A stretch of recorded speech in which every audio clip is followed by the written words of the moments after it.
nangyari po yun, marami nag-offer po sa akin na record label. At isa na rin po yun siguro sa label po nila Kuya Flo G. Tapos, yun nga, medyo naguguluhan ako. Siyempre, first time MV ko sana yun. Kasi yun, Anong bibenta mo? Dito lang sa Pinay Stars. So, meron tayong bisita ngayon. Sino to? Ay, kilala ko to. J-Plug, ngayon lang kita ulit nakita. labas Ninang Joy. Di mo kilala si J-Plug? Hindi ako. Si J-Plug is a street basker. Basker ba? O basher? Di naman. Isa siyang street basker ba? I don't know. Pero basking yung ginagawa niya. Kulap yung ginagawa sa ibang bansa po. They perform on the streets, then in exchange of kung magkano yung ibibigay ng mga pinag-performan niya. So, Nakita ko na, ikaw yung sa ano yung kay Francis M. meron tayong video nito na nag-viral before yung kay Smaglas. Tayo muna yun eh. Yung video. So, ano bang kinanta mo na? May kinanta ka nun eh. Yung nakikita po. Nakikita? Anong, hindi ko na nakita yun ah. Sige nga, sample nga. Iba to. Sige, sample. Lagi kitang nakikita na dumadaan, pero lagi mo din ako nilalampasan. Napatitig sa iyong lakad, gustong sabayan, o baka naman pwede kitang akbayan. Oh, oh, oh. Alam mo, may talent talaga itong banda na to. Actually, nagpunta to sa music studio natin before. Hindi ko siya matandaan. May manager siya. May manager siya nun. Noong mga time na yun. Saan yung manager mo? Possibly po ngayon, boss, medyo nawala po yung ano kasi may mga decision po na hindi ko po naging ano kasi. Yun naman talaga sasabihin ko sa'yo. Noong mga time na yun, iba yung tinatak mo na landas nun. Medyo parang may yabang na may parang Alam mo, nung sabi ko nga, wala to. Hindi itong bata na to nung dumating siya sa akin. So, sabi ko, parang niyapos niya agad yung fame na natamo niya. Parang with an instant, nag-viral yung mga ibang video niya. Niyakap na niya agad yung parang feeling ko na, uy, sikat na ako. Ito na yung dapat kong gawin. Ito na yung dapat kong pagka may tatanong if ever sa mga event. So, ang nangyari, sabi ko, I'm sorry, being honest lang. Ang sabi ko talaga, ay, hindi ito magtatagal itong bata na to. Yung the way na yung dati niya, yung paano siya nung nakilala nung una. Sabi ko, ay, iba. Sabi ko, especially nung may nahawak pa sa kanya. Sabi ko, yun. So, hindi ko naman pinanalangin na gano'n. Tapos, marami rin siyang mga ginawa na nagalit yung tao. Like yung kay Sir Francis. Ay, ayun yung nakita ko dito sa kinantahan niya na. Kantahin mo muna. Isa pa. Ano ba kinanta mo? Kanta ni Glock 9 yun eh. Pero magaling Ilando. Bakit di? May talent. Pwede ko po bang sabihin, sir, kung ano pa yung pulot dulo po nun? Sige. Ano ang punot dulo nun? Actually po kasi idol po namin talaga ni Papa po yun eh. Tapos, bala ko sana po mag-content po nun, kumanta sa mga random people. Sinabi ng kaibigan ko na doon po daw sila nakalibing. Sabi ko, nag-try po ako na puntahan po namin. Tapos, wala naman bawal pa yung speaker, yung mga maingay. Nag-try ako sa cellphone, tapos kinanta ko po siya by karaoke. Hanggang sa, yun nga, inano po siya ni Toomi, ng iba pong mga vlogger. Hanggang sa, parang, hindi ko po... Si Toomi. Kamusta mga utol? Ayun, tas yung iba pa po, sila Ras, na isaw-saw po sila. Pero sa akin, medyo naano po nun. Tapos parang ako po yung naging mali. Pero sa akin, sabi naman po ng mga kuya sa industry, lalo na sila Kuya Roberto, tsaka sila Kuya Smag, na hanggat wala kang nakakapakan, nakasuporta lang kami sa'yo. Pero tutusin, boss, napakahirap po talaga ng trabaho na ginagawa ko po sa gabi-gabi. At wala na po talaga akong magulang. Kumbaga, parang lang po talaga ako. Ngayon, nagbabasking pa rin po ako para meron akong pambayad sa inupahan namin, pangkain namin. Pero sabi ko nga po yun wala po kasi nag-guide sa akin or nag-ano. Kaya nga po yung binigay nyo dapat na opportunity sa akin. Medyo hindi ko po po agad. Siguro, medyo mali lang po yung mga desisyon ko sa buhay, pinangunahan ko, siguro tama din po kayo doon. Pero kung bibigyan ulit ako ng pagkakataon po siguro ulit, or siguro di ko na po sasayangin. Ako ito lang Parang nakita ko sa kanya siguro may mga artists ako, pero hindi ko sila pinapangawa na sisikat sila, na yayaman sila or whatever. Ako kasi ang mas binibigay ko sa kanila, yung learning of life, yung buhay. Yung paano mo i-address yung buhay eh. Yung mga dumadating sa yung mga pagsubok, kung ano yung mga pero yung pagsikat at yung kumita ng pera, hindi ko sinasabi na pagka kinuha kong artist or whatever, is mabibigay ko yun eh. Ako, more on ang ginagabay ko yung paano silang mabuhay, the way na tinako yung proseso. Kasi ako naniniwala ako sa proseso, hindi ako naniniwala sa, okay, sumikat ka ngayon, then for that, parang akala mo gano'n na hindi. Pwede mo siyang gamitin. Kasi ako sumikat din ako sa Pinoy Pornstar. Ang dami kong pinagdanan bago lahat-lahat ng yan.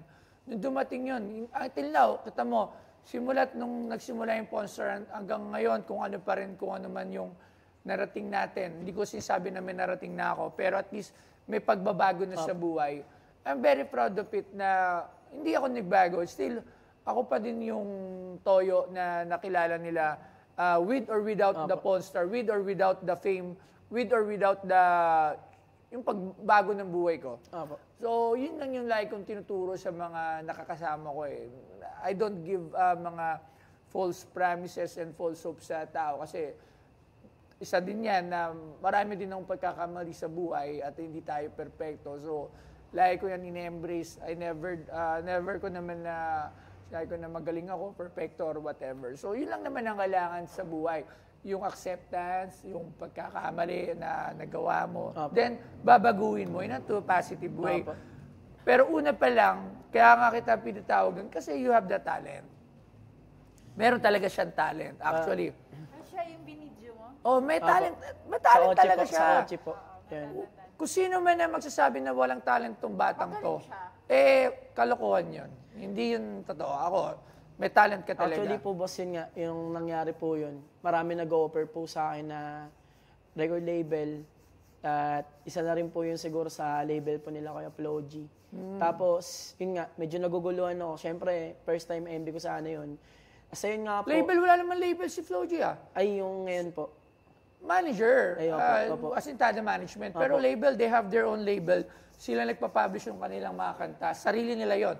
So, they're not signed with a big major label kasi mas maganda sa sarili nila. Pero they have the napakagaling na management. Ayan si Maring Thea, ayan na Sintadas, tsaka si Paring Glock 9. So, di ba? So, yun. Nga pala, ba't kasi si kanta ni Sir Glock yung kinanta mo doon? Ano ulit kinanta mo doon? Yung Lando po. Yung Lando. Sige nga, Bakit Lando? Ano lang po eh. Yun lang po yung parang tumatakbo sa akin. Ba't hindi Francis M? Nandun ka kay Francis M. Kaya nga po. Naisip ko lang yung po. Kasi hindi ka po kaya kantayin yung ibang kanta po. Medyo iba po mabilis tapos. Kaya siya nabash eh. One thing yun eh. Kasi nandun ka sa puntod ni Francis M. Opo. Tapos kinanta mo Lando. Actually po talaga, boss, may mga ano talaga. Sulat po. Kaso, yung kinikita ko sa pagbabasking po ngayon, hindi po ako nakapag-release ng kanta. Kasi nga, gawa nga po sa pangangailangan po namin ng kaibigan ko. Sa tingin ko, maganda duo to eh. Alam mo kanino? Kay Romel. Romel Pablo to. DJ Lemor Juan. Joke lang. Sige, isa pang kanta. Gusto ko lang para marinig nila. Di naman po to, actually, sariling beat po to. Hindi po wala. Okay, hindi. Sige. Gusto lang medyo. Tingnan natin ha. Baka maka-copyright ako dyan ha. Sige. Di po. Sige. Kailangan mapanood nila kung gaano kagaling si J Flag. Yan na si Paring Paus. Si sabi mo. Di ba? Kaka-birthday ko lang po kasi nung 13, binati nga po ako. Alright. Sige. Okay. Sige, kantayin mo na yan. Walang yan ha. Copyright ha. Opo. Baka ang lakas niya na. May talent talaga to. Magaling nga. Actually, si May. Ay, Apo G. Come here. Pakita dito sa show. Halika. Bilis habang nagpe-prepare si J Plug. Halika. Sige, prepare mo lang yan. Halika. Aming nag-iisa. Hi. Dito, halika. Pakita ka muna dyan. Bye. Ito ang aming anak. First time. Ang baby pornstar. Ay. Nahiya. Kakanta nga ni Jay. Ayaw, nahiya nga. Ayaw niya marinig ata yung kanta mo, J Plug. Ayun na. Ano, gusto mo marinig? Kakanta. Tingnan natin kung anong reaction ng anak ko, ha? Okay. Sige. Pag tumawag Listen. Listen. Please listen. Hinahan natin yung volume ito.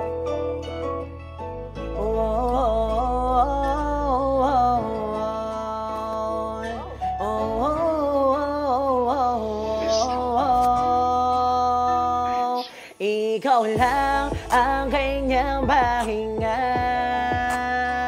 Sobrang saya nung ika'y makilala. Ikaw lang tayong gustong makasama. Mga kundi hindi magsasawa na mahalin ka nga.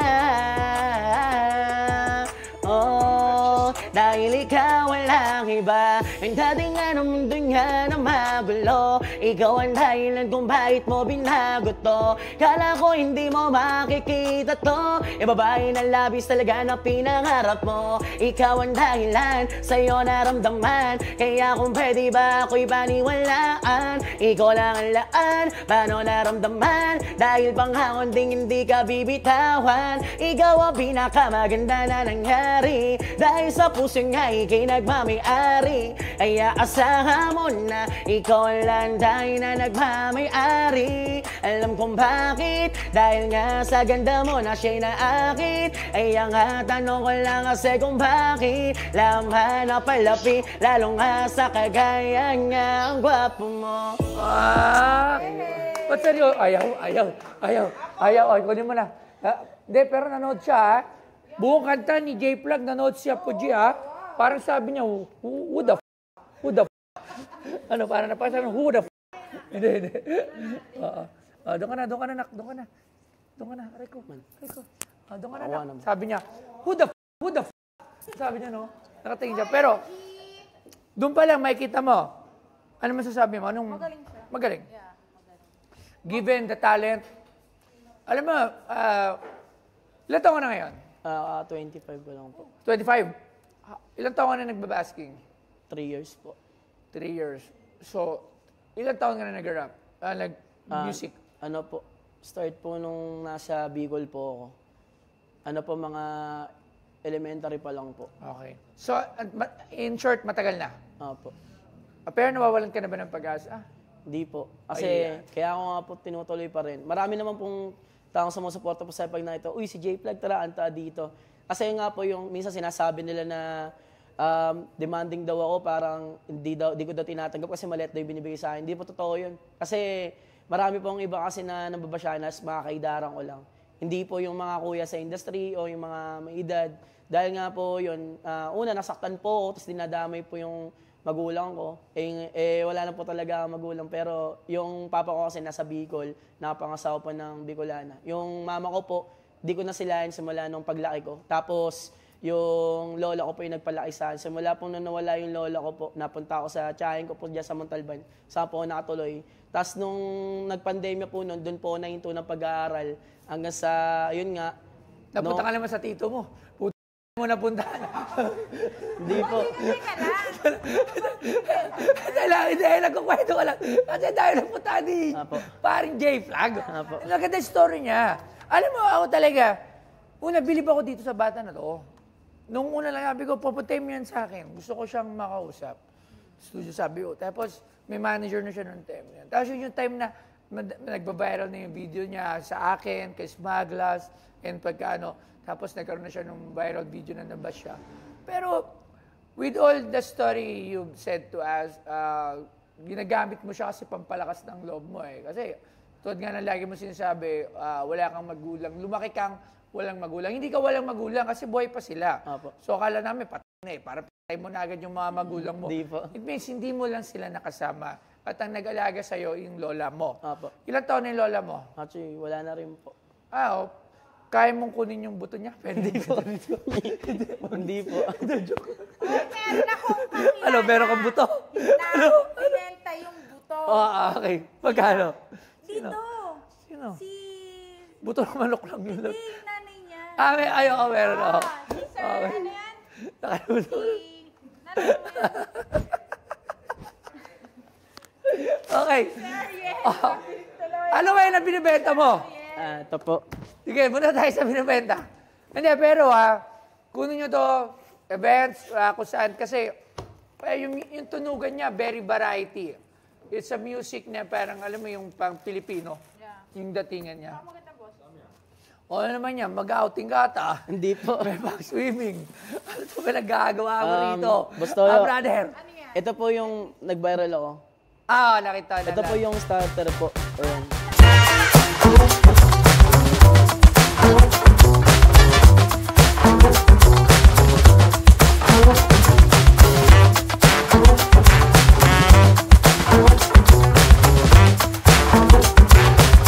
Alam mo ba? Si J-Flag o Geno Macjansky Soto ay isang Pilipinong rapper na sobrang sipag at determinado na nagfre-freestyle o nagbabasking upang kumita ng pera. Isa sa mga naging kontrobersyal na insidente niya ay nang mag-rap siya sa puntod ni Francis Magalona na naging viral online. Marami ang nagsabi na tila ginawa niya ito hindi bilang tunay na pagpupugay, kundi para lamang mag-viral at makakuha ng atensyon. Kaya nagdulot ito ng matinding kritisismo sa kanya.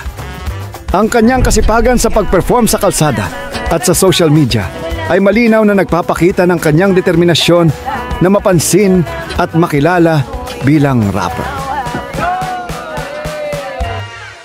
Actually, anong una po kayo nag-post nun, sa pinost din po nila Kuya Innocent One, tsaka nila Kuya Jimmy po. And ito po yung starter po na Mighty Ducks, yan po yung suot ko nun. Okay. So, Tapos, ito naman po yung PBA na pinirmahan po nila JJL Talibran po, tsaka nila Kuya Jerwin Gaco po. Okay. So, Tapos, ito po yung suot ko po nung kumanta po sa puntod po ni Sir Kigo. Itong cup po. Tapos, ito yun. Yung suot mo? Opo, yung shirt. Tsaka ito po yung short ko po nun. Shirt pa, may brief.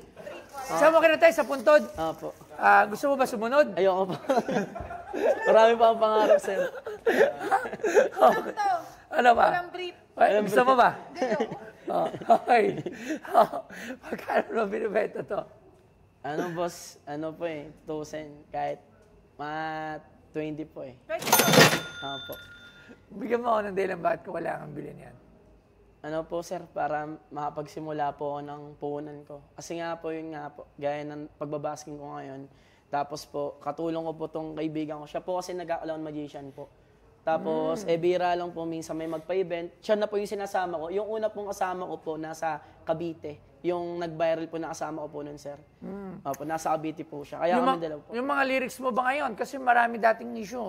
Hindi mo daw lyrics, di ba? Sa mga dating members. Ngayon, sa'yo na lahat. Sa akin po lahat po talaga po yun. Yun. Parang malinaw din. Para alam nyo na, andito si J-Plug ngayon, dito siya. Wala lang talaga po kung producer. Then, wala talagang gumagana beat. Kaya yung beat po minsan po, kinukuha ko lang sa YouTube, tapos sinusulatan ko po. Yun po. Kung mga bit-bit lang, madali yan. Alright, 20,000 pesos para sa J-Flag, mga wardrobe na habang yung mga views niya na million views. Okay, 20,000 pesos.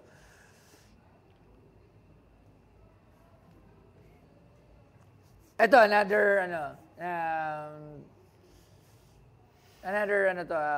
totoong saloobin ko.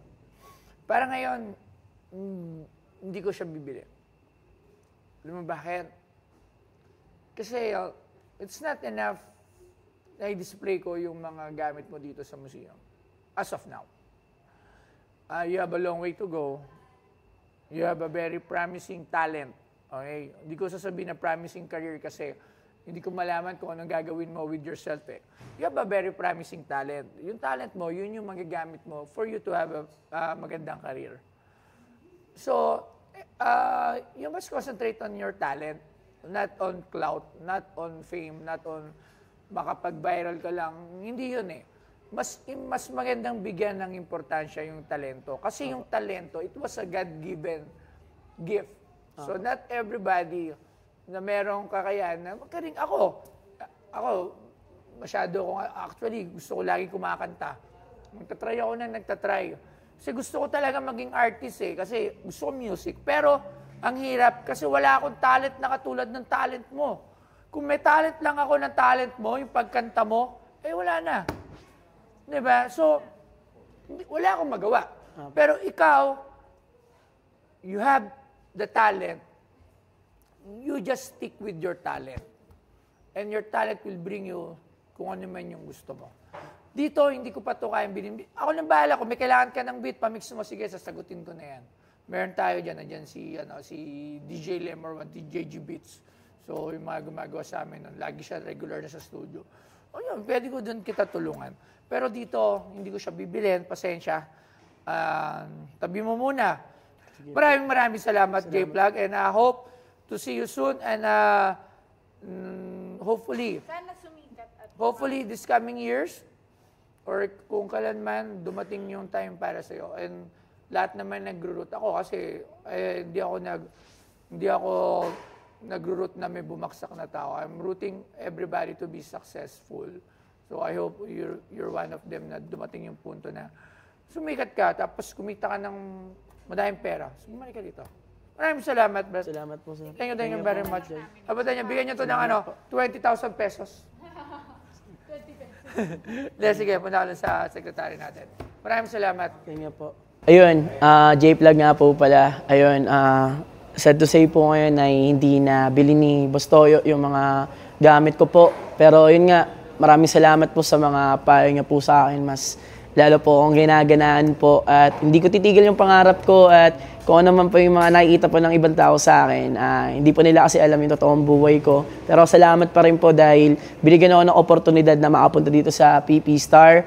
At yun, maraming salamat po sa mga sumusuporta sa akin mula noon hanggang ngayon, sa mga boss, madam natin dyan. Follow nyo pala ako sa page ko, JFlag 2.0, J-FLAG 2.0.